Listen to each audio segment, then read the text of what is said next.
नमस्कार, news line देख रहे हैं आप। मैं हूं गीतांजलि शर्मा। बिहार चुनाव में एनडीए में सीट बंटवारे का ऐलान हो गया और बिहार विधानसभा की कुल 243 सीटों में से 160 पर बीजेपी, 40 सीटों पर रामविलास पासवान की एलजेपी और 23 सीटों पर उपेंद्र कुशवाहा की आरएलएसपी और जीतन राम मांझी की हिंदुस्तान आवामी मोर्चा को 20 सीटें जो हैं वो मिली हैं, जिस पर चुनाव लड़ा जाएगा। अब बीजेपी अध्यक्ष अमित शाह ने यह बताया है कि जीतन राम मांझी की पार्टी के कुछ नेता बीजेपी की टिकट पर भी चुनाव लड़ेंगे। ये मांझी ही तय करेंगे कि उनकी पार्टी के कौन से नेता बीजेपी के टिकट पर चुनाव लड़ेंगे।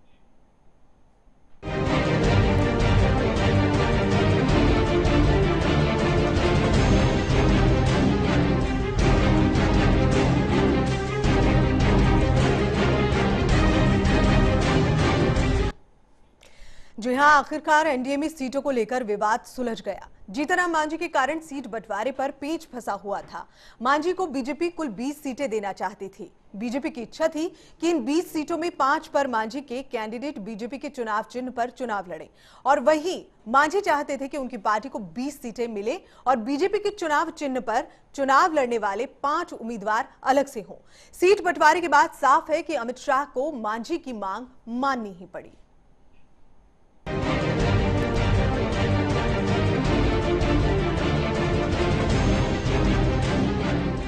बिहार में चुनावी बिसात बिछ चुकी है और अगले 2 महीने यहां सियासी पारा गरमाया रहेगा। इन विधानसभा चुनाव में नीतीश लालू कांग्रेस के महागठबंधन और मोदी की बीजेपी के बीच कड़ी टक्कर है। महागठबंधन में सीट बंटवारा पहले ही हो गया था। अब एनडीए में भी सीटों पर सहमति बन ही गई। अमित शाह ने एनडीए के बाकी सहयोगियों के साथ प्रेस कॉन्फ्रेंस की। शाह ने विपक्ष को खास तौर पर सीएम नीतीश कुमार पर जोरदार हमला बोलने के बाद सीटों का ऐलान किया। बीजेपी 160 सीटों पर चुनाव लड़ेगी, एलजेपी 40, आरएलएसपी 23 और हम 20 सीटों पर चुनाव लड़ेंगे। शाह ने एनडीए में किसी तरह के मतभेद से पूरी तरह इनकार किया। एनडीए में सीटों के बंटवारे पर पेच जीतन राम मांझी की मांग के चलते ही बना हुआ था। 243 सीट्स जो है उसमें से भारतीय जनता पार्टी 160 सीट लड़ेगी, लोक जनशक्ति पार्टी 40 सीट लड़ेगी, राष्ट्रीय लोक समता पार्टी 23 सीट लड़ेगी, हिंदुस्तान अवाम मोर्चा 20 सीट लड़ेंगे और साथ में उनके कुछ कार्यकर्ता भारतीय जनता पार्टी के सिंबल पर भी लड़ेंगे। उसमें हमने निर्णय मांझी साहब पर छोड़ा है। मांझी साहब जो निर्णय करेंगे उसको हम स्वीकार करेंगे। विकास का वादा कर कर हम चुनाव के मैदान में उतरते हैं। महादलित वोट बैंक को देखते हुए मांझी एनडीए के लिए बेहद अहम बन गए हैं और वो मांझी को सीएम पद से हटाने पर महादलित के अंदर पैदा हुई टीस का लाभ उठाने की कोशिश करेंगे। मांझी राज्य में महादलित या जातियों के क्रम में सबसे निचले पायदान मुसहर समुदाय से आते हैं। राज्य में इन जातियों की आबादी करीब 15.9% है। इसलिए ये अपने आप में किसी भी राजनीतिक मोर्चे की संभावनाएं उभारने या गिराने का दमखम रखती है। मांझी राज्य में महादलित वोटों को एकजुट करने की क्षमता रखते हैं। जेडीयू आरजेडी कांग्रेस के महागठबंधन को यादव, कुर्मी और मुस्लिम वोटों में बड़ी हिस्सेदारी मिलने की उम्मीद होगी। तो वहीं बीजेपी की अगुवाई वाले एनडीए को ब्राह्मण, राजपूत, वैश्य, व्यापारी समाज के वोट बड़े पैमाने पर मिलने का भरोसा होगा। जीतन राम मांझी के नाम पर अगर पिछड़े, अति पिछड़े और दलित जातियों के वोट एनडीए को मिलते हैं तो एनडीए की सत्ता में आने की संभावना काफी बढ़ जाएगी। Bureau report, channel 1 news.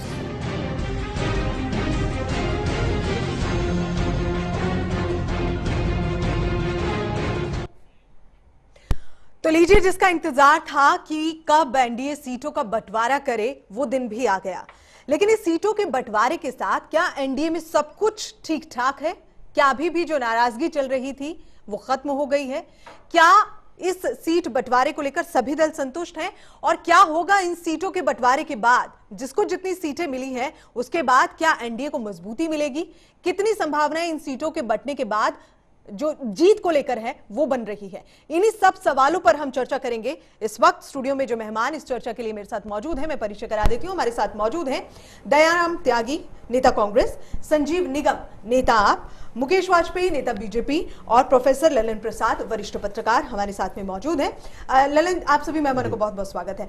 Lalan जी, सबसे पहले प्रश्न मैं आपसे करना चाहूंगी।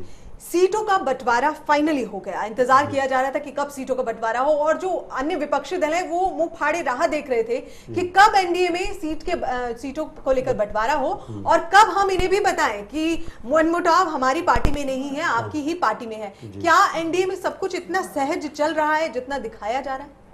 नहीं, देखिए, अभी ये तो नहीं कह सकते कि बहुत सहज सब कुछ चल रहा है, लेकिन ये जरूर है कि फॉर द टाइम बिंग एक समझौता हो गया है, इनके अंदर वर्केबल समझौता हो गया है। दरअसल चुनाव के बाद ही ये सारी पोजीशंस क्लियर होती है, कौन कितनी सीट जीत कर आता है, और उसके बाद फिर वो ताकत की बात आती है, कौन कितनी ताकत दिखा सकता है और किसकी गवर्नमेंट में कितनी चलती है। लेकिन इस समय तो उन्होंने पैचअप कर लिया है। मांझी जितनी सीट चाहते थे उनको अभी नहीं मिली है, और इसीलिए जो अभी अमित शाह ने भी कहा कि मांझी को कुछ लोग हमारे जो बीजेपी के हैं वो डिसाइड करेंगे मांझी की उनको कहाँ से चुनाव लड़ाया जाए, या इस तरह से जो मांझी की जो कॉन्स्टिट्यूंसीज है उसमें जो बीजेपी के कुछ नेता हैं तो उनको शायद वो मांझी के पार्टी के अंदर। ललन जी, आपको नहीं लगता है कि मांझी को पासवान से ज्यादा तरजीह दी गई है? क्या वजह? नहीं, इसकी वजह तो बहुत क्लियर है कि मांझी का एक वोट बैंक तो बहुत बड़ा है, और 15% के करीब अति दलित या जो भी कहें बहुत नीचे तबके के लोग हैं, और जिनके ऊपर मांझी का अच्छा कमांड है। और ख़ास तौर से मांझी जब से चीफ मिनिस्टर बने और कुछ दिन शासन में रहे तो उनकी कुछ पकड़ ऐसी और भी पहले से बहुत ज़्यादा हो गई है, और उनका एक रेपुटेशन बना है बिहार में एक अल्टरनेटिव लीडर की तरफ से। जैसे नीतीश भी तो पहले कुंभी वोट पर ही आए थे, या लालू प्रसाद यादव आए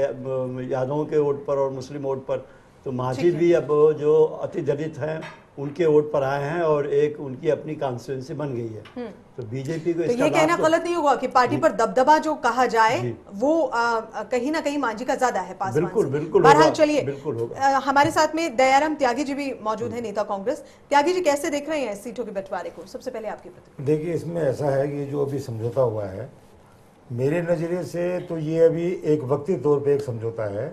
जो असली खेल जो होगा आप ये देख लें ये चुनाव के बाद होगा, क्योंकि आपने ये बीच में ये देखा होगा कि मांझी जी जो है वो लालू प्रसाद के संपर्क में भी हैं।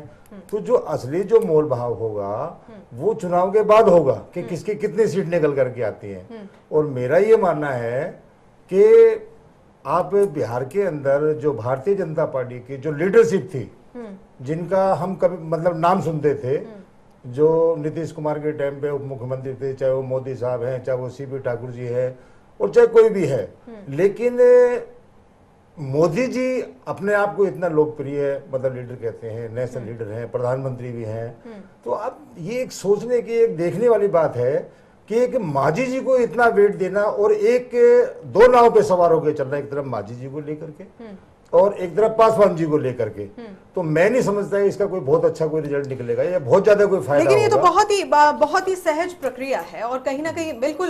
ललन जी, मैं आती हूँ आपके पास। त्यागी जी, मेरे ख्याल से ये कोई बहुत बड़ी बात नहीं है। अगर आप घटक दलों के साथ चल रहे हैं तो फिर तो उनको मिलाकर ही चलना पड़ेगा। तो ये करिश्मा नहीं है, ये तो एक कह लीजिए कि एक जो गठबंधन होता है या घटक दल होते हैं उनके साथ एक ये बनाकर चलने वाली नीति कही जाए। बहरहाल हमारे साथ में मुकेश वाजपेयी जी भी जुड़े हैं। वाजपेयी जी, कैसे देख रहे हैं सीटों के बंटवारे को? देखिए, सीटें हमारी आज डिसाइड हो गई किसको कौन कितनी सीटों पे लड़ेगा, और ये चैप्टर आज क्लोज हो गया। अब कल से हमारा दूसरा स्टार्ट हो रहा है कि कौन कहाँ पे कितना प्रचार किस हिसाब से करना है, उस पर मीटिंगें चालू हैं। अभी त्यागी जी ने बताया कि जी मोदी जी के उसमें कोई वहाँ पे लीडर नहीं है। आप जरा बताएं, बिहार में आपका कोई नाम है लीडर का? आप किसके नाम पे वहाँ पे चुनाव लड़ रहे हैं? आप तो लड़ ही नहीं रहे, आप तो सिर्फ 40 सीटों पे, कुल 40 सीटों पे लड़ रहे हैं। तो आप दूसरे को क्या बताएंगे? आपकी हैसियत वहां पे क्या है? ये तो खुद ही जग जाहिर हो गया जब कुल 40 सीटों पे आप लड़ रहे हैं। जहां तक हमारे गठबंधन का सवाल है, हमारा गठबंधन पूरी तरह से 243 सीटों पे हर आदमी लड़ रहा है, चाहे वो पासवान जी हो, चाहे वो कुशवाहा जी हो, चाहे वो मांझी जी हो। एक एक सीट हमारे लिए इम्पोर्टेंट है और एक एक सीट पे हम जीतने की कोशिश करेंगे। ठीक है, जहां तक सवाल है कि अगर हमने 20 सीटें पासवान इनको मांझी जी को दी हैं या 40 सीटें पासवान जी को दी हैं, तो इसका मतलब कतई ये ना निकाला जाए कि पासवान जी 40 सीटों में सिमट गए या मांझी जी 20 सीटों में सिमट गए। पासवान जी भी 243 सीटों में लड़ेंगे, मांझी जी भी 243 सीटों में लड़ेंगे और साथ साथ कुशवाहा जी जो हैं वो भी 243 सीटों में लड़ेंगे। उसके बाद जो रिजल्ट आएगा, सीटें ज्यादा मिली हो या किसी को सीटें कम मिली हो, फायदा तो एनडीए का ही होगा। बिल्कुल, मैं उसी पे आ रहा था लास्ट में कि जब रिजल्ट आएगा तो जो भी रिजल्ट आएगा वो एनडीए के फेवर में आएगा। उसमें मांझी जी का भी योगदान, एनडीए को फायदा है, उसमें रामविलास जी का भी योगदान रहेगा, उसमें उतना ही योगदान कुशवाहा जी का। मैं ललन जी आऊंगी आपके पास, मैं प्रतिक्रिया ले लूं। हमारे पास संजीव निगम, नेता आप भी हमारे साथ में जुड़े हुए हैं। संजीव जी, कैसे देख रहे हैं आप?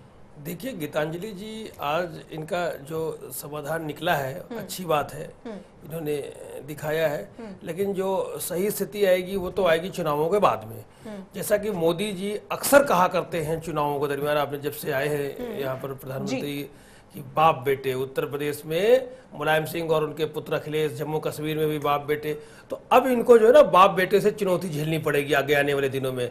रामविलास पासवान और उनके सुपुत्र जो है चिराग पासवान, ये दोनों इनके लिए जो है आने वाले बिल्कुल आने वाले समय में चुनौती होगी। तो अब इनको असली बाप बेटे का जो है समझ में आएगा जब मुकाबला जो है होगा।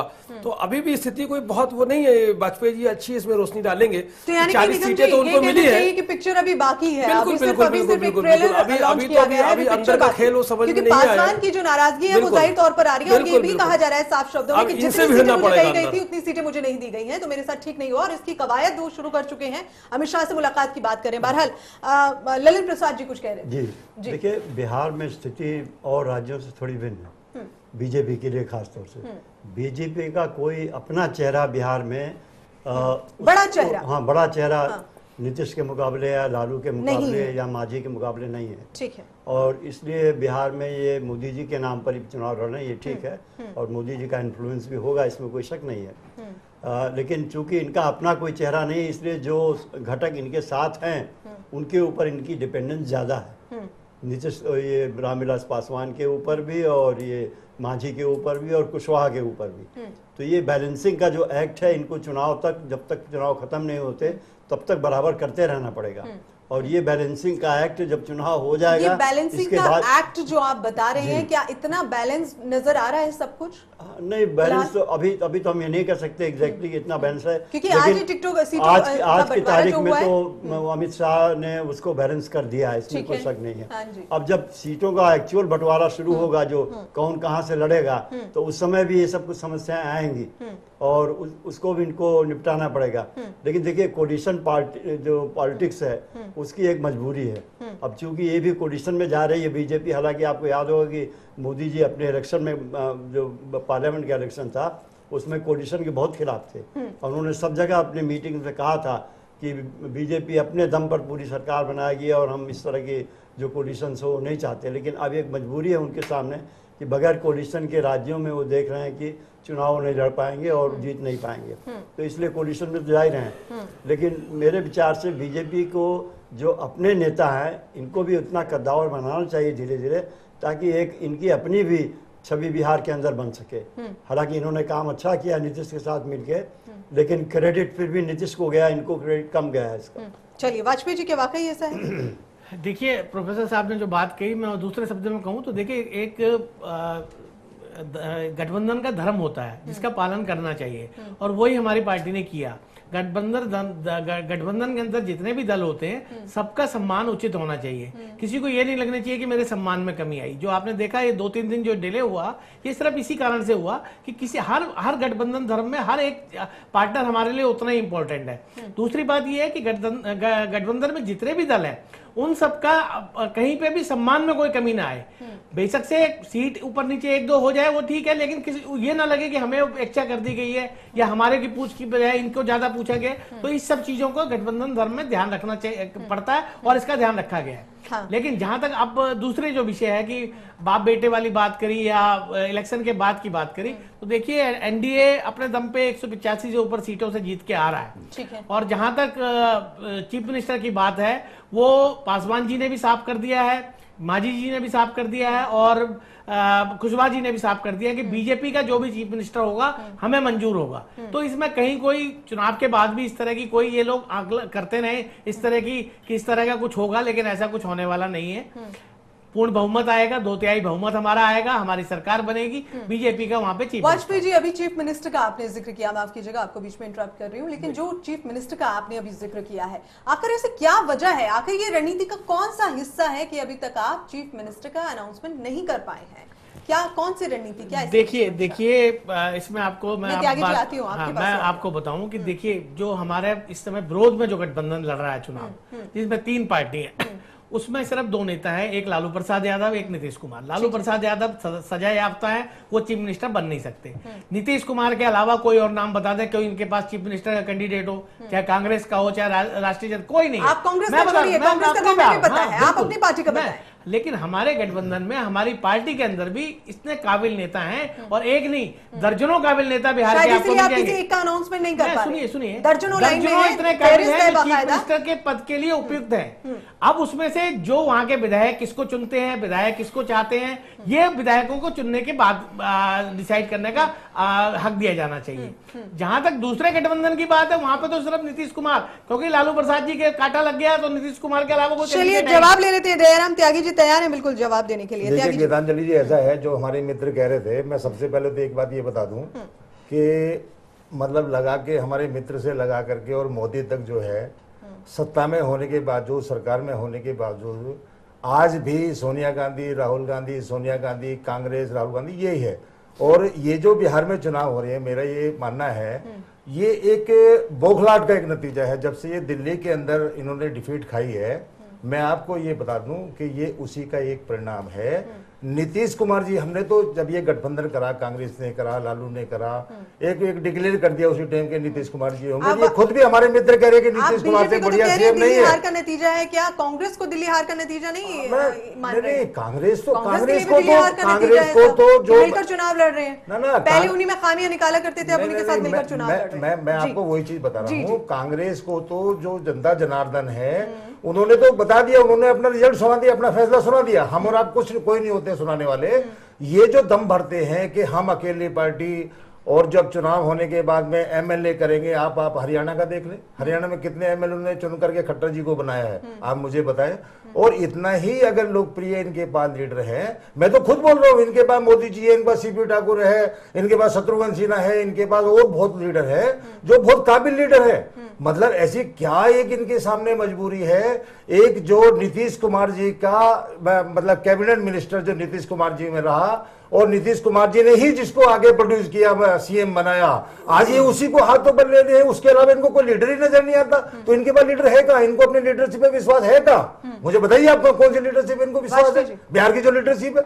चलिए वाजपेयी जी से जवाब ले लेते हैं। देखिए 10 साल तो ये नीतीश कुमार को की बुराई करते रहे, आज उनके लीडरशिप में चुनाव लड़ रहे हैं। कांग्रेस के खिलाफ रामलीला मैदान में नीतीश कुमार ने रैली करी थी, अधिकार रैली, शायद आप भूल गए होंगे त्यागी जी। और आपकी यूपीए सरकार के खिलाफ हमेशा नीतीश कुमार शामिल रहे हैं। लेकिन आज बड़ा चंबा हुआ देखने में कि प्रेस कॉन्फ्रेंस में ये गठबंधन महागठबंधन बताया बिहार में नीतीश कुमार के नेतृत्व में चुनाव लड़ रहे हैं, और प्रेस कॉन्फ्रेंस हो रही है कांग्रेस के ऑफिस में। ये तो गठबंधन का हाल, इसका तो ये पता ही नहीं है कि कहां कौन इसमें सबसे बड़ी पार्टी है, कौन क्या नेता है, कौन कुछ है। दूसरी बात मैं बताऊं कि नीतीश कुमार के अलावा आप कोई एक नाम बता दीजिए अपने गठबंधन में जो आप जिसको आपके सारे के सारे साथी चीफ मिनिस्टर मानने के लिए तैयार हो, कोई एक नाम। हमारे यहाँ तो आप जिसका नाम ले रहे हैं सुशील मोदी जी, मैं बिल्कुल नाम उनका खुल के ले रहा हूं, उनसे लेके और हमारे जो दूसरी उसके श्रेणी के नेता हैं वो भी इतने काबिल है कि वहां पे चीफ मिनिस्टर पद का अगर उम्मीदवार करें तो वो जीत जाए। तो क्या कारण है जो अभी सीएम कैंडिडेट डिक्लेयर नहीं कर रहे? इतने भाभी इनके पास लीडर मैंने आपको बताया ना, क्या कारण है कि जो डिक्लेयर नहीं करने के ये हमारे सीएम है? मैंने आपको कारण बता दिया ना, जो हमारे मित्र पार्टी वहां से जीतेगी कि हम तो नीतीश कुमार जी को मानते हैं, और हमारे से पहले तो अल्टरनेट चाह रही हमारे पास नहीं है, हम तो खुद बोल रहे कि नहीं है। हम ये कह रहे हैं नीतीश कुमार जी से बढ़िया वहां के लिए सीएम कैंडिडेट है ही नहीं बिहार के अंदर, बिल्कुल, और जिसको बिल्कुल। जनता मानती है वहां की। लेकिन दूसरी बात मैं बता दूं, हमारे साथ साथ बिहार की जनता के साथ साथ आपने भी 7 साल उनके गुण गाए, आप उनके साथ सत्ता में रहे हैं, आप कैसे कह सकते हैं कि वो बढ़िया नहीं है? हम तो कह रहे हैं बढ़िया है वो, आपने भी बोला साथ में बढ़िया है। अरे बढ़िया तब थे जब हम साथ में थे, हम उनके ऊपर अंकुश लगाए हुए थे। और देखिए नीतीश कुमार जी कैसे आए थे सत्ता में, किस बात को लेकर आए थे कि जंगल राज खत्म करना है, लालू प्रसाद के शासन का अंत करना है। आज उसी नारे को लेकर, जिस नारे को लेकर आए थे, आज उसी के साथ खड़े हैं। वहां की जनता तो समझ रही है, वहां की जनता देखिए होता ये, अगर जब नीतीश कुमार जी ने और हमारा आपने साथ ऐसे छोड़ा, व्यक्ति को सहारा दिया जिसे ठुकरा दिया गया था, नहीं, तो आपने देखिए, बिहार ना, की ना, जनता ना, में एक मैसेज गीतांजलि दिया है कि भाई इसे ठुकराया गया था, इसको शरण मिली है हमारे एनडीए में। तो किसको- ये किसके लिए कह रही है? जीतन मांझी की मैं बात कर रही हूँ। तो स्पष्ट दिखाई पड़ जीतन रहा मांझी है। की सर, मैं ये बात तो कर रही हूँ। स्पष्ट है। अगर आप मैं ये तो बोल कह रहा रहे हूँ, हैं, अगर इनके पास अगर वजन आप ये होता, फील रख रहे हैं तो ये सीधा सीधा मैसेज आपका भी है कि आपने ठुकराया, हमने गीतांजलि अपनाया। जी, अगर जीतन मोदी मांझी जी की को बात कर रही हैं। अपने ऊपर इतना गीतांजलि जी, विश्वास होता, आप अपने बहुत पार्टी के गलत ऊपर शब्द इतना यूज कर रहे विश्वास हैं, होता, ठुकराया। इतना संगठन के ऊपर विश्वास होता, अपने लीडरशिप के ऊपर विश्वास होता, तो मांझी को हाथ में लेकर के नहीं घूमते आप जो आज। है ना बहुत नरम शब्द यूज कर रहे हैं, ठुकराया। ठुकराया नहीं, मांझी जी को धक्के मार के निकाला और आपके यहाँ उन्हें शरण मिल गई। नहीं, हमने जाहिर सी देखिए बात है। बिल्कुल नहीं, देखिए सुनिए,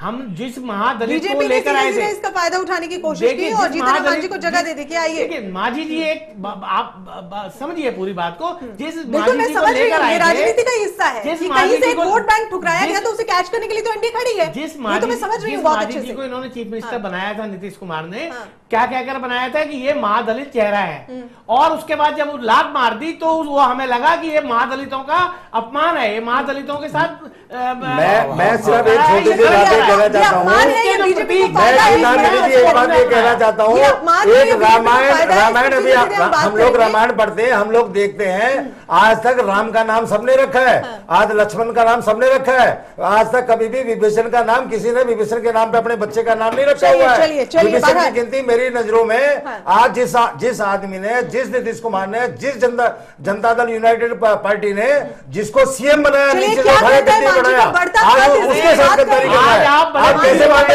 उसके साथ आज आप बड़े आप उस समय कहाँ थे मैं आती हूँ जब आपके जिसको पास। सीएम बनाया वाजपेयी उसको जी। धक्का देके निकाल दिया, तब कहाँ थे? मैं बिल्कुल इस बात पर आऊंगी, मैं आपके पास भी आऊंगी ललन जी, और मैं आपसे भी बात जरूर करूंगी संजीव जी। बहरहाल एक छोटे से ब्रेक के लिए हम यहाँ पर अपना एक छोटे से ब्रेक ले रहे हैं, जल्द।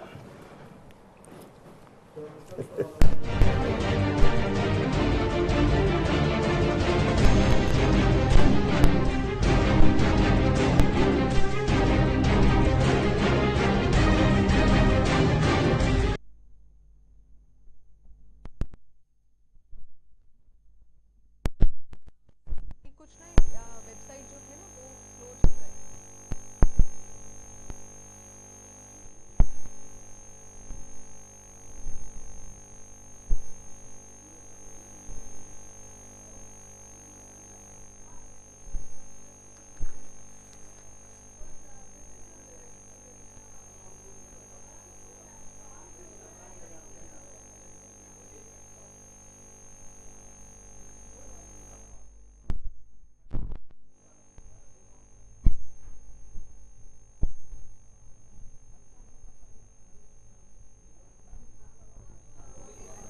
दीपक Sarkar JDU. Hello hello hello hello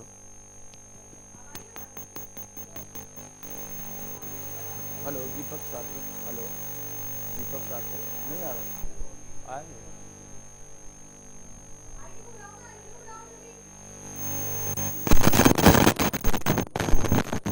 hello Deepak Saraswat radio, hello Deepak, hello hello Deepak Saraswat, hello hello hello hello hello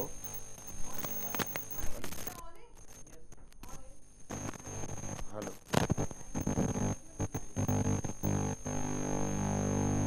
hello Deepak, hello Deepak,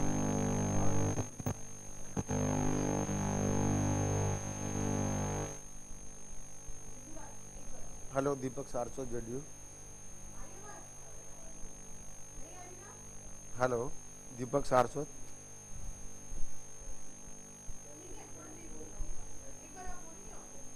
hello, Deepak Saraswat. आ गया ना भाई?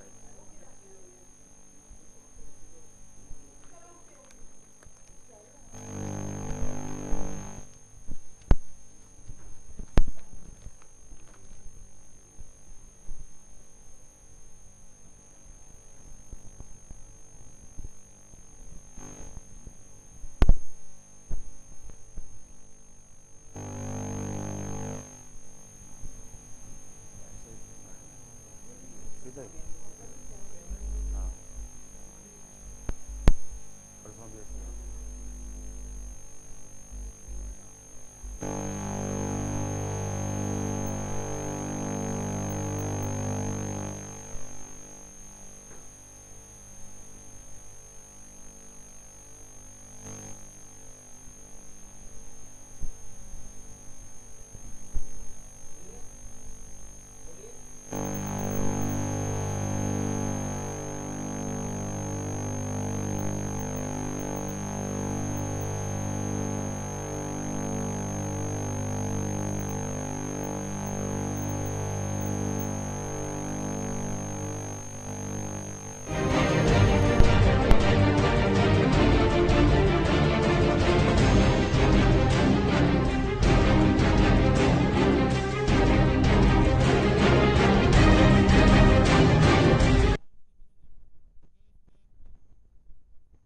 हम न्यूज लाइन में लगातार चर्चा कर रहे हैं सीटों के उस बंटवारे की जो हो तो चुका है, लेकिन क्या ये सीटों का बंटवारा सभी को पूरी तरह से सही लग रहा है? क्योंकि जितने घटक दल हैं जिस और अंदरखाने जो बात निकल कर आ रही है उसमें निकल कर आ रहा है कि पासवान इस सीटों के बंटवारे से नाखुश हैं। उनका कहना है कि जो सीटें मुझसे कही गई थी, यानी कि जो वादा मुझसे किया गया था वो पूरा नहीं किया गया। वहीं जीतन राम मांझी को आखिर इतनी इंपॉर्टेंस क्यों दी जा रही है, सवाल इसके लिए भी उठ रहे हैं। इसी पर हम चर्चा कर रहे हैं और इन सवालों के बीच जो सीटों के बंटवारे हुए हैं चर्चा उस पर भी करेंगे। जो मेहमान मेरे साथ मौजूद है एक बार फिर से परिचय करा देती हूँ। दीपक सारस्वत, चूंकि अभी अभी उन्होंने हमारे साथ डिबेट में वो जुड़े हैं, नेता जेडीयू। आपका दीपक जी बहुत बहुत स्वागत है। दीपक जी के अलावा हमारे साथ मौजूद हैं दयाराम त्यागी, नेता कांग्रेस। हमारे साथ मौजूद हैं संजीव निगम, नेता आप, मुकेश वाजपेयी, नेता बीजेपी, और प्रोफेसर ललन प्रसाद, वरिष्ठ पत्रकार। बहरहाल दीपक जी, चूंकि अभी अभी डिबेट आपने ज्वाइन की है, मैं पहला प्रश्न अब आप इसके पास ब्रेक के बाद आके करना चाहूंगी। सीटों का बंटवारा हो चुका है, किस तरह से देख रहे हैं आप सीटों के बंटवारे को? और एनडीए में जितना सहज इस वक्त लग रहा है, क्या वाकई इतना सहज है सीटों के बंटवारे के बाद? मैम, एनडीए में ना खलबली मच गई है और ये अपने आप में ही समझ नहीं पा रहे हैं। मैं तो एक शब्द याद आ रहा है कि बिना दूल्हे की बारात। अभी पहले तो मुख्यमंत्री का डिक्लेयर नहीं था, उससे पहले इन सब ने आपस में ही मैं मुख्यमंत्री बनूंगा, उपेंद्र कुशवाहा जी को लॉलीपॉप दे दिया, उसके बाद मांझी जी को भी दे दिया, और पासवान जी भी तैयार बैठे हैं। तो ये मोदी जी सबको गुमराह करके हरियाणा वाला गेम खेल रहे हैं। हरियाणा में तो उन्होंने किसको मुख्यमंत्री बनाया वो सब लोग नेता जान रहे हैं। तो जो पहली बार मुख्यमंत्री विधायक बने थे उनको बनाया, लेकिन यहाँ बिहार की परिस्थिति दूसरी है कि यहाँ इनमें आपस में सबने अभी देखो 5-7 दिन में ऐसा होने वाला है कि ये सभी मांझी जी, मैं अभी तो आज आपने देखा है कि मांझी और सीटों का क्या हुआ। बिहार निवास में कब्जा करके मांझी जी बैठे थे, वो तो उनको आचार संहिता का भी पता नहीं था, इतने नाराज थे तो अमित शाह जी उनको वापस ले गए, नहीं आप वहाँ चलिए, आचार संहिता है। बिहार में नोट भी बांटे जा रहे हैं, तो ये सब लोग इतने हड़बड़ाए हुए हैं कि कोई पता नहीं कि हम लोग अभी तो कल से सब। लेकिन दीपक जी, क्या ये हड़बड़ाहट केवल एनडीए में है? ये हड़बड़ाहट तो पूरे बिहार में है, सभी राजनीतिक दलों में है। यह हड़बड़ाहट और जीत की जो होड़ है वो सभी में बाकायदा लगातार लगी हुई है। बहरहाल मेरा प्रश्न अब ये है, सीटों का बंटवारा ललन जी जैसे हो चुका है, सीटों का बंटवारा क्या कहता है? जितनी सीटें जिसको मिली है वो उतनी सीटों में संतुष्ट नहीं है। यहाँ जीतन राम मांझी की मैं बात नहीं कर रही हूँ, बहरहाल पासवान जी की अगर मैं बात करूँ तो अपनी सीटों से संतुष्ट नहीं है। जबकि अगर पिछली बार की बात करें 75 में से केवल 3 सीटें लेकर आए थे, लेकिन आप कहते हैं कि 40 सीटें मिली हैं वो भी कम है। देखिए, असंतुष्टि की जहाँ तक बात है तो कोलिशन पार्टनर्स में हमेशा ही होता रहा है। और महाराष्ट्र में क्या हुआ बीजेपी के साथ और शिवसेना के साथ, देखिए क्या हुआ। ये सब जगह होता है, इसमें कोई नई बात नहीं है। जहाँ तक बिहार की पॉलिटिक्स में नेतृत्व का सवाल है, ये बात ठीक है कि बीजेपी का कोई एक चेहरा बिहार का अपना नहीं है। बीजेपी वहाँ मोदी के चेहरे पर लड़ रही है, लेकिन जो चेहरा दूसरा कोalition दिखा रहा है नीतीश का, तो नीतीश की वो ताकत अब नहीं है जो पहले थी। देखिए, जब से मांझी को नीतीश ने निकाला है तब से नीतीश की छवि भी काफ़ी धूमिल हुई है। पहली बात तो यह है कि नीतीश इस स्थिति में कहने में नहीं है, वो बीजेपी को चाहे जो भी क्रिटिसाइज करें, लेकिन नीतीश जिस पोजीशन तक पहुंचे वो बीजेपी की वजह से ही पहुंचे। ठीक है। चीफ मिनिस्टर भी बीजेपी की वजह से बने। उस वक्त जब बीजेपी की सीटें इनसे ज़्यादा थी तब भी चीफ मिनिस्टर को बना दिया, और इसके बाद भी जिस स्थिति में उन्होंने शासन किया और उनको सहयोग मिला, सेंटर से भी सब कुछ होता रहा और बिहार की प्रगति हुई, तो इसमें बीजेपी का भी बहुत बड़ा योगदान है। और नीतीश कुमार चाहे कुछ भी कहें। और दूसरी बात, जो ब्रेकअप हुआ नीतीश कुमार का बीजेपी से, वो भी बिहार में सबको पता है। ये आपस में जो इनका ईगो था, प्रधानमंत्री बनना चाहते थे और उसकी वजह से इन लोगों का ब्रेकअप हुआ। तो ये सोचना दूसरे कोalition को कि नीतीश कुमार की छवि बहुत अच्छी है, एक बड़े स्ट्रांग नेता के रूप में अब बिहार में है, मैं समझता हूँ कि अब ये बात पुरानी हो चुकी है। चलिए, बहरहाल नीतीश कुमार को भी बहुत टफ होगा इस इलेक्शन में बीजेपी के कोalition के साथ, क्योंकि बीजेपी में नेता तो बहुत से कद्दावर हैं। ये बात दूसरी है, कोई एक नेता ऐसा नहीं है कि जिसको ये लेकिन नीतीश कुमार की छवि पे कौन भारी पड़ेगा, ये प्रश्न बना हुआ है। चलिए, इससे रिलेटेड मेरे को एक प्रश्न और करना है आपसे, मैं बाद में आऊंगी आपके पास। बहरहाल संजीव निगम जी कुछ कहना चाहते हैं। मैं अभी वाजपेयी जी अभी बता रहे थे कुछ देर पहले कि साहब हम गठबंधन धर्म निभाते थे। मुझे समझ में नहीं आ रहा वाजपेयी जी क्या रामराज्य आ गया क्या? अभी भूले हैं लोग। अभी प्रोफेसर साहब ने भी याद दिलाई थी कि महाराष्ट्र में क्या किया, कैसे गठबंधन धर्म निभाया शिवसेना के साथ आखिरी क्षणों तक। बाद में उनको जो आप कह रहे थे मांझी साहब को वहां पर लात मारी गई, आपने वही काम किया, आपने शिवसेना को लात मारी। और बाद में चुनावों के बाद फिर आप जो है उनके गले में जो है हाथ डाल करके आप उसको लाने का आपने प्रयास किया, जैसे भी किया। अरे ये भी भूले नहीं है लोग, अभी तई ताजी बात है। और दूसरी बात और आपको बता दें कि ऐसा क्या हुआ, आपने कहा मांझी जी को आपने गोद में बिठा लिया। अरे एक गेट से आप मांझी जी को ला रहे हो और दूसरे साथ में वही सलूक आप अपने शत्रुघ्न सिन्हा के साथ कर रहे हैं। शत्रुघ्न सिन्हा जी बता रहे हैं, कई चैनलों में मैंने इंटरव्यू इधर देखा, पिछले 10-15 दिनों से बराबर वो आ रहे हैं कि चुनावों के बाद उनके साथ क्या किया जाएगा, रखा जाएगा, क्या व्यवहार होगा, वो बात। अरे उन्होंने तो खुली चुनौती दी है, करना हो जब चुनावों के पहले करिए। ये कौन, तो आप क्या कह रहे हैं, क्या मैसेज दे रहे हैं? और दूसरी तरफ आपने कोई चेहरा जो है आपने दिखाया नहीं। दिल्ली खाली डिब्बा खाली बोतल होता है ना, जिस प्रकार से दिल्ली से भेज देंगे एक भी। अरे दिल्ली में कुछ है ही नहीं। दिल्ली में जब अपने लिए दिल्ली के चुनावों में नहीं था तो दिल्ली से आप कहां भेजोगे? दिल्ली में तो आपने बाहर से आयात किया था। तुरंत कुछ ही दिनों पहले जो है आपके भारतीय जनता पार्टी से किरण बेदी जुड़ी हुई थी, उनको आपने प्रोजेक्ट किया। दिल्ली में कुछ है ही नहीं तो वहां क्या भेजोगे? आपका अब ये रवैया वाजपेयी जी बिल्कुल नहीं चलने वाला है। जो चलना था वो चल गया, तो अब आप थोड़ा सा संभल करके जो है देखिएगा। दीपक जी कैसे देख रहे हैं आप संजीव जी की बातों को? मैं आती हूँ आपके पास वाजपेयी जी।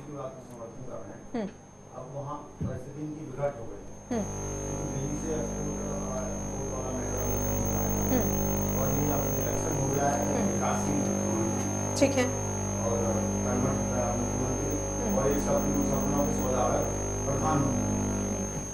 समझ में नहीं आ रहा है प्रधानमंत्री जी सीएम बिहार बनना चाह रहे हैं या पीएम बनना, पीएम साहब तो हैं ही वो। तो ये इस तरह से बार बार ये उलझन वाली बातें जो आ रही है, तो उसमें अब क्लियर हो गया है कि बिहार में नीतीश जी का। चलिए दीपक जी ये भी बता दीजिए कि नीतीश कुमार से अगर आंका जाए मांझी को तो किस तरह से देख रहे हैं ये तुलना? मांझी 20 सीट पर क्योंकि दलित वोट बैंक कहीं ना कहीं सेंध लगाएंगे मांझी, इस बात को तो आप मानकर चलिए नीतीश कुमार। तो रामविलास जी और उनके बीच में ही पहले वो अपना समझौता कर लें, जब हमारी तरफ सेंध लगाएंगे उधर, तो उन लोगों का आपस में अभी क्लियर नहीं हो पा रहा। तो चलिए ये बड़ा महत्वपूर्ण प्रश्न है जिसको आपने एकदम से ऐसे ही ले लिया, लेकिन ये बड़ा महत्वपूर्ण प्रश्न है, शायद इसका उत्तर आप नहीं देना चाहेंगे। बहरहाल मुकेश वाजपेयी जी कुछ कहना चाहते हैं। सारस्वत जी अपनी पार्टी की तरह बड़ा खुशफहमी में है कि इनके यहाँ कुछ हो उसका फायदा हमें मिले। अरे सारस्वती आप ये बताइए नीतीश कुमार ने अब तक क्या किया जिसके लिए जनता वोट दे? आप इस खुशफहमी में मत रहो कि इनके यहाँ कुछ हो तो हमें वोट मिले। आपको तो मौका इसलिए मिला है कि आप जनता को ये बताएं कि आपके चीफ मिनिस्टर ने क्या करा है 10 साल में शासन करते हुए। उसने कोई एक उपलब्धि बताएं, मैं आपको बताता हूं, आपको दर्पण दिखाता हूं। हमारे आंकड़े नहीं है, वर्ल्ड बैंक के आंकड़े आज ही अभी दोपहर के टाइम पे रिलीज हुए हैं। वर्ल्ड बैंक के आंकड़ों में पहले 10 नंबर पे पहला नंबर गुजरात का, जिसमें इन्वेस्टर को बताया गया कि इंडिया में कौन से स्टेट में जाके बिजनेस करा जाए। नंबर 1 पे गुजरात है और 10 स्टेटों में नंबर 2 पे आंध्र प्रदेश और झारखंड है, और 10 में से 6 राज्य ऐसे हैं पहले 10 में से जिसमें कि बीजेपी की सरकार है। और बदकिस्मती देखिए, बिहार 21वें नंबर पे है, 29 में से 21वें नंबर पे, उत्तर प्रदेश 10वें नंबर पे। एक सेकेंड, ये हमारी रिपोर्ट नहीं है, कोई वर्ल्ड बैंक वहां पे इलेक्शन लड़ने नहीं जा रही, लेकिन उन्होंने वहां के इन्वेस्टरों के लिए, ऑल ओवर वर्ल्ड के इन्वेस्टरों के लिए एक सर्वे, एक अपनी रिपोर्ट जारी करी है। दूसरी एक बात बताता हूं मैं, 2005 से 2013 तक 22,000 करोड़ रुपया इन्वेस्ट हुआ बिहार के अंदर। 2013 और 2014 में 6,000 करोड़ रुपया इन्वेस्ट हुआ, और 2014-15 में सिर्फ 600 करोड़ रुपया। आपको शर्म आनी चाहिए। जिस चीज के लिए आप वोट मांग रहे हैं ना, आप विकास के नाम पे राजनीति करिए और बताइए आपके नीतीश कुमार ने वहां पे क्या करा है, कितना विकास कराएगा। उसलिए छटपटाहट नहीं है, आपसे मैं सवाल कर रहा हूँ, आपसे जवाब चाहता हूँ। मैं जवाब बता रहा हूँ, आपकी सरकार में पहले थे, अब लेकिन आप हो गए, आपका दुर्भाग्य है, और आगे भी आप सपने देख रहे हैं, ऐसा नहीं हो पाएगा। आप देखना, अभी 28 दिन बकाया है आपका। और उसके बाद आपको एक बात और बता देंगे, जो आपके आदरणीय प्रधानमंत्री महोदय ने जो पैसा दिया है, मैं बिहार पे आप फिर हमको तो 2019 में हमको जवाब देना है, हम देंगे। ये जवाब देने का टाइम आपका है। इलेक्शन में होगा, जो पैसा बिहार के लिए विशेष राज्य के दर्जे की डिमांड थी, उसमें आपने लॉलीपॉप। अरे तो आप वापस कर दो ना जो पैसा दिया है, क्यों रख के बैठे हो आप? पैसा आप कह दो नहीं चाहिए हमारे को, आप कह दो। आपके चीफ मिनिस्टर कहते हैं, आपके चीफ मिनिस्टर कहते हैं कि हमें नहीं चाहिए पैसा। बिहार की जनता को मिसगाइड करने के लिए कोई कैबिनेट में मंजूरी हुई नहीं, तो वो पैसा कहाँ से आया? अच्छा, प्रधानमंत्री ने बिना मंजूर करे दे दिया। अकेले प्रधानमंत्री नहीं कर सकते उसको। अरे कैबिनेट में हुआ। अरे मेरे मालिक, वित्त लेकिन दीपक जी, इस पर आप पूरी जानकारी ले लें। ये जो पैकेज की जो घोषणा हुई है, खैर ये ऐसे नहीं हुई, हालांकि इसमें काफी पेज है। बहरहाल फिलहाल यहाँ अभी काफी देर से दयाराम त्यागी जी कुछ कहना चाहते हैं। त्यागी जी कहिए। गीतांजलि, मैं ये कहना चाहता हूँ कि अभी आपने ये प्रश्न करा था कि नीतीश जी का जो राज रहा और उसमें सेंटर की एक बड़ी भूमिका रही विकास के लिए, जो भी वहाँ पे कार्य हुए हैं। सबसे पहली बात तो मैं आपको ये बता देना चाहता हूँ कि नीतीश जी जो अभी 10 साल रहे हैं, ये 13-14 महीने छोड़ करके, उससे पहले यूपी की सरकार रही और नीतीश कुमार जी सीएम रहे वहाँ पे। ठीक है। तो उसमें यूपीए का, अगर आप सेंटर की बात करते हैं तो यूपीए का योगदान हम कहेंगे। अभी तक आपने ये बात क्यों नहीं और हाँ। नहीं जो बात है। और दूसरी बात मैं आपको ये बता दूं, हमारे मित्र ये अभी कह रहे थे, नीतीश कुमार जी की बात कर रहे हैं। देखिए अभी ये जो वर्ल्ड बैंक की अभी ये रिकॉर्ड बता रहे हैं, मैं आपको एक ये बता दूं कि बिहार स्टेट जो है, ये वर्ल्ड बैंक थोड़ी ना कह रहा, ये तो पूरा हिंदुस्तान मानता है इस बात को कि आज की तारीख तक बिहार एक राज्य ऐसा है जो सबसे पिछड़ों में आता है। और इसी पिछड़ों के लिए पिछले काफी टाइम से नीतीश कुमार जी प्रयास भी कर रहे हैं कि इसको पिछड़ा राज्य इसको घोषित करा जाए। पिछड़ा राज्य घोषित करने का मतलब ये है कि उसमें 10% जो है स्टेट का उसमें इन्वेस्ट होता है, 90% उसमें जो है सेंटर का होता है। तो अगर मोदी जी को इतनी ही अगर चिंता है तो पिछड़ा राज्य का उसको क्यों नहीं घोषित कर देते, बजाय ये पैकेज देने के।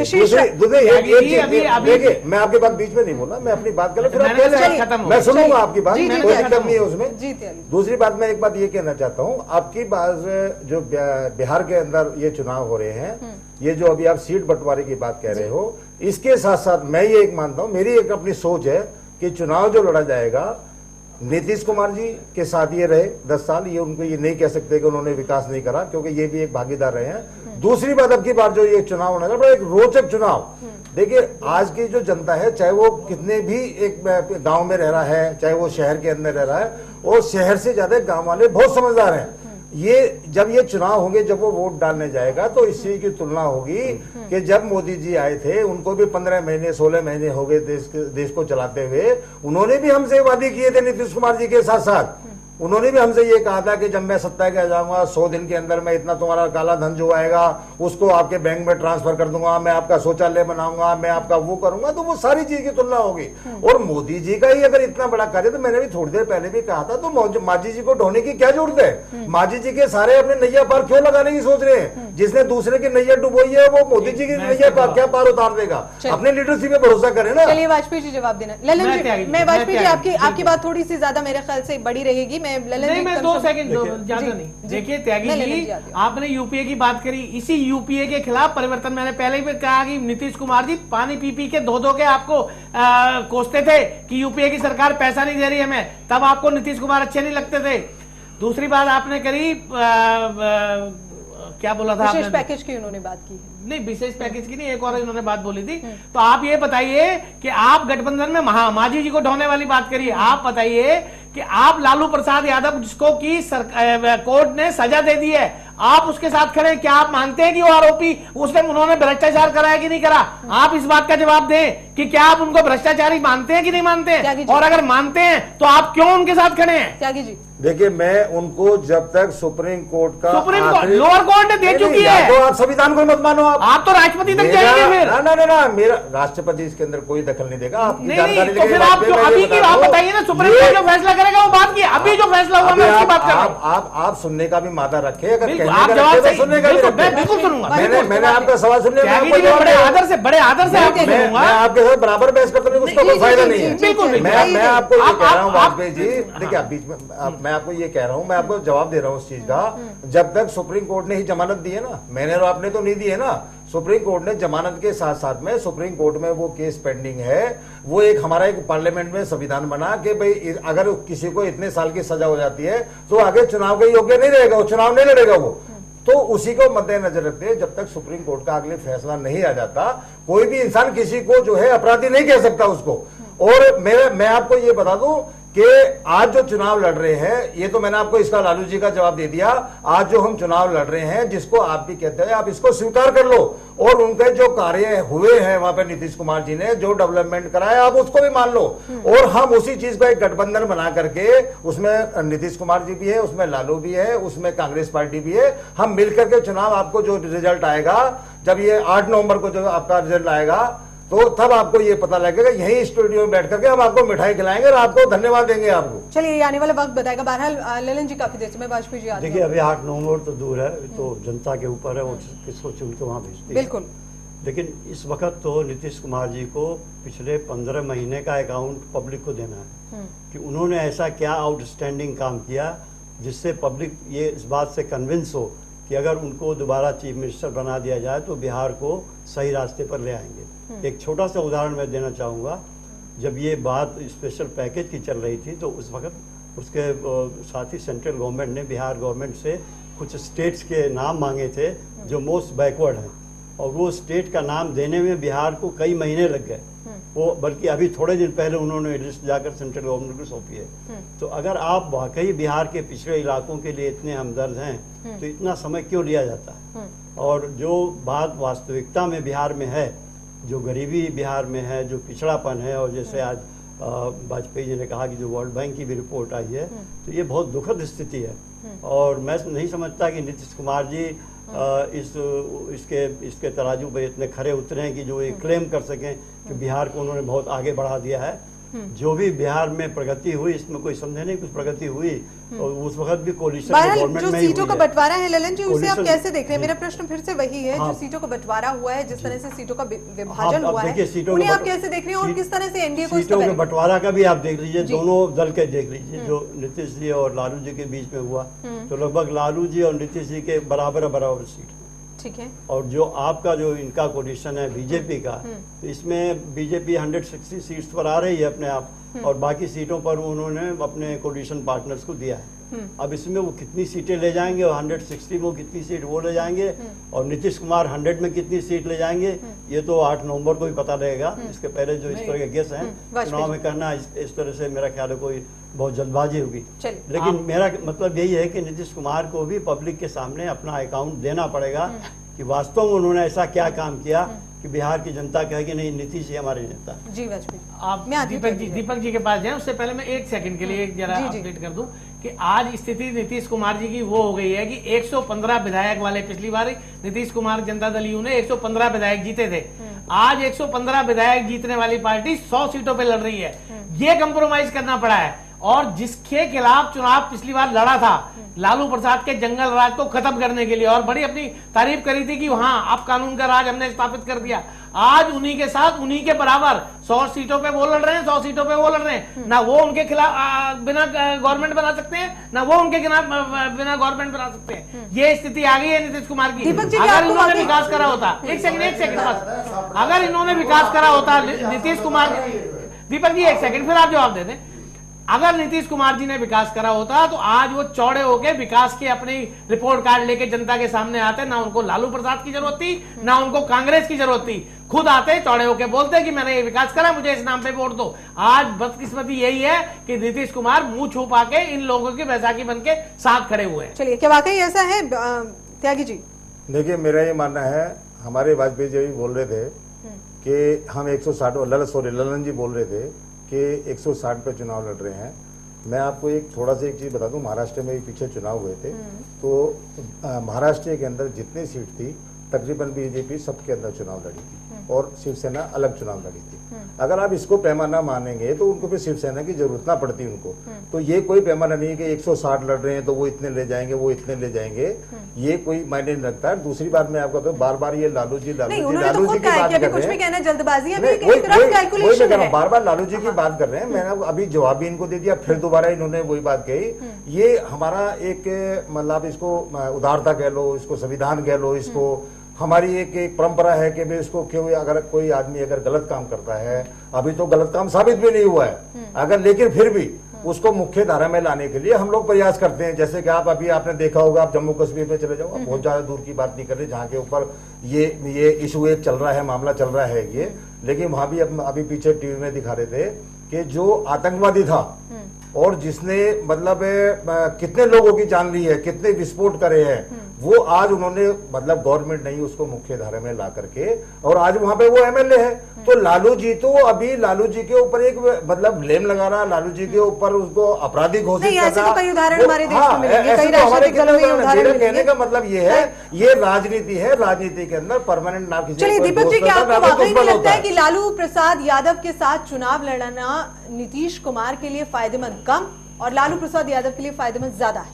नहीं, ऐसा कुछ नहीं है। नीतीश जी जो हम लोगों ने लालू जी से समझौता किया है वो सांप्रदायिक शक्ति। ऐसा क्यों नहीं मान रहे हैं आप? क्योंकि लालू प्रसाद यादव तो एक तरह से अपना अस्तित्व, हालांकि यादव वोट बैंक पर उनका अभी भी सामंजस्य बाकी है, हम उससे इनकार नहीं कर रहे हैं, लेकिन कहीं ना कहीं अपना अस्तित्व उनकी पार्टी जो है वो खो चुकी है और विकास पुरुष चूंकि कहा जाता है नीतीश कुमार को, अब ऐसे में उन्हीं की छवि पर जो जनता है वोट डालेगी। यादव वोट बैंक आप अलग हटा दें।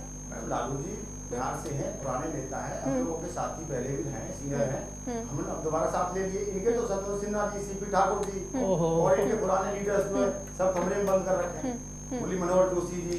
चलिए वो एक अलग मसला है। बहरहाल मैं बात कर रही हूँ किसको कितना फायदा, क्या नीतीश कुमार की मैं यहाँ पर बात कर रही हूँ और लालू प्रसाद यादव की, किसको फायदा किसके साथ ज्यादा? जी हाँ, आप ही से पूछ रही हूँ। फायदा तो मैम ये तो हमारा महागठबंधन है, उसमें कांग्रेस है और आपका जो आरजेडी है, जेडीयू है, तो सब। क्या आप ये मानते हैं कि नीतीश कुमार जो हैं वो विकास पुरुष की छवि हैं और बिहार की जनता उनके साथ है? वो तो मैम सारे लोग, सारा मीडिया बोल रहा है। तो फिर इसकी जरूरत क्या पड़ी कि लालू प्रसाद यादव, जिनको दिन रात वो कहा करते थे जंगल राज और तमाम तरह की बातें कहते थे, उनके साथ अचानक से उन्हें जुड़ना भी पड़ा और इस चुनाव को आगे बढ़ाने के लिए उनके साथ मिलकर ये चुनाव की तैयारी भी करनी पड़ी? देश में जो सपने दिखाए गए हैं उन सपनों को रोकने के लिए हम लोगों ने लालू जी समझौता किया। तो लालू जी ने कभी सपने नहीं दिखाए। लालू जी मुख्यमंत्री रहे, 2-3 बार रहे, लोग कहते हैं उन्होंने सब विकास करते ही हैं। दीपक जी हमारे देश में विडंबना यही है, तमाम राजनीतिक दल एक दूसरे को कोसते रहते हैं लेकिन फिर जब वक्त आता है तो उन्हीं के साथ मिलकर चुनाव लड़ लेते हैं। ये पहली बार नहीं हुआ, ऐसा कई बार कई उदाहरण है। बहरहाल मैं माफी चाहूंगी ललन जी, वक्त मेरे पास चूंकि बहुत ही कम है, मैं आप सबकी बहुत संक्षेप में टिप्पणी चाहूंगी। संजीव जी आपसे शुरू करना चाहूंगी। नहीं, आपने बिल्कुल सही बात कही कि ये जो जब मौका आता है तो जिसके खिलाफ पहले लड़े होते हैं बाद में उसको बुला लेते हैं, तो ये परंपरा जो है खत्म होनी चाहिए। आपके विचार रहे हैं जो भी है, आप अपनी नीतियाँ लाइए, आप जनता के सामने रखिए और उससे जो ये इसका असर जो है, इसकी छवि जो है सुधरनी चाहिए, ये बदलाव आना चाहिए मेरे कहने का मतलब चुनाव। देखिए मैं ये कहूँगा कि चुनाव हो रहे हैं और आगे भी चुनाव होंगे, लेकिन इस देश के लिए, देश के अखंडता बनाए रखने के लिए हर पार्टी को साफ सुथरी राजनीति करनी चाहिए। जैसे मैं आपको ये बता देता हूँ कि इनके भारतीय जनता पार्टी के गिरिराज जी हैं, वो एक तरफ शैतान कहते हैं, एक तरफ वो कहते हैं, दूसरी तरफ जो है ना कि पर्दे के पीछे से ओबीसी जी को भेज देते हैं और ये सब पोलराइजेशन, ये सोच, ये सब तमाम बातें हैं। हाँ, ये सब तमाम बातें हैं। कुछ भी नहीं है। अपना ये मानना है अगर कोई भी पार्टी अगर अच्छा काम करती है तो पब्लिक उसको उसका उसी हिसाब से उसका रिजल्ट देगी। चलिए ललन जी। देखिए दोनों घटकों में सीटों का बंटवारा तो हो गया है, नीतीश कुमार के घटक में भी और इधर बीजेपी के घटक में भी, और इसका अंतिम फैसला तो जनता करेगी। ये एक तात्कालिक समझौता है जो दोनों गुटों में हुआ है और इसके बाद जब गवर्नमेंट फॉर्मेशन की बात आएगी तो फिर ये चीज़ें बाद में दोबारा फिर उठेंगी, कौन किस पार्टी को कितनी सीटें मिलती हैं, और फिर कौन सरकार बनाता है और कौन पावर में आता है। तो फिर जब पावर का डिस्ट्रीब्यूशन होगा तब ये सब झगड़े फिर शुरू होंगे। लेकिन एक बात है कि अब फिलहाल तात्कालिक समझौता तो इन सब दोनों ही घटकों में हो गई है, और इसलिए अब रास्ता साफ है नेताओं का कि वो पब्लिक में जाएं, अपनी बात कहें और फिर चुनाव फेस करें। चलिए वाजपेयी जी। देखिए, मैं तो त्यागी जी का धन्यवाद करूंगा। त्यागी जी ने पहले ही बोल दिया कि 8 तारीख को मुझे मिठाई खिलाएंगे, तो हमारी जीत की खुशी में त्यागी जी भी शामिल होंगे 8 तारीख को, इसकी उम्मीद मुझे है। और जरूर मिठाई मैं इनकी खाऊंगा, क्योंकि हम खुशी मना रहे होंगे तो मुझे जरूरत होगी इनकी भी। और जहां तक बिहार की बात है, बिहार में चुनाव एक ही विषय पर लड़ा जा रहा है कि किसी भी तरह, अभी दीपक जी ने बिल्कुल स्पष्ट बोला कि जो देश को सपने दिखाए उसको रोकना है। तो बिहार में विकास को कैसे रोका जाए, मोदी जी को कैसे रोका जाए, सिर्फ इसी विषय पे ये अब सारी पार्टियां एकजुट होकर चुनाव लड़ रही। लेकिन जो बीजेपी है वो विकास को लेकर चुनाव बिल्कुल लड़ रही है। चलिए दीपक जी, बहुत फाइनल प्रतिक्रिया सर आप। ये इनका बिहार में विकास मैंने पहले भी बोला है, और ये जो सपनों के सौदागर हैं पूरे देश में और वर्ल्ड में हुए हैं उनके बीच में है। बिहार जनता ने नीतीश जी ने काम किया है बिहार में, रोड से लेकर शिक्षा, हॉस्पिटल, बिल्कुल नीतीश जी ने काम किया। लेकिन सवाल फिर वही है कि अगर नीतीश जी ने इतना काम किया और उनकी छवि अगर बिहार के लोगों में इतनी ऊपर है, तो फिर मेरे ख्याल से किसी गठजोड़ की, किसी गठबंधन की जरूरत होनी नहीं चाहिए थी। बहरहाल क्या होगा आने वाले वक्त में साफ हो जाएगा। आप सभी इस चर्चा में शामिल हुए, बहुत बहुत शुक्रिया आप सभी का इस चर्चा में शामिल होने के लिए। तो इसी के साथ न्यूज लाइन में फिलहाल इतना ही। आप देखते रहिए चैनल वन न्यूज।